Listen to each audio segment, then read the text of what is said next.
For nearly 3 months, we were in contact with a major European construction company. Their question was clear. Can Iran really supply steel at the level we need? Instead of answering with words, we invited them to see it for themselves. We first met each other at an international exhibition in Istanbul.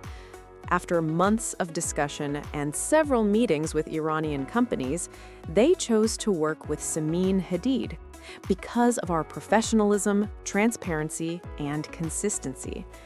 Their visit was planned for November. Despite flight delays caused by weather conditions, we stayed committed to the program. Trust is built in moments like these. Once in Tabriz, we began visiting carefully selected steel factories, not randomly chosen, but based on product grades, logistics efficiency, and delivery cost. Rebar, wire rod, and integrated production lines. From the very first factory, they were silent. They only watched. The scale, automation, cleanliness, and discipline of Iran's steel industry surprised them.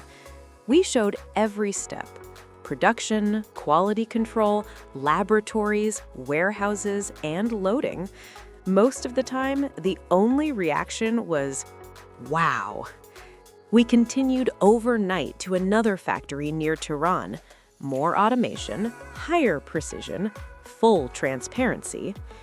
At the end of the journey, they told us something unforgettable. They had visited more than 20 steel factories worldwide, and none matched what they saw in Iran. Back in Isfahan, at the Samin Hadid office, they prepared their purchase list, this time without doubt. They trusted the quality, they trusted the delivery, and they trusted the partner. At Samin Hadid, we don't sell steel with promises. We build trust through experience and transparency, from Iran's steel industry to global markets.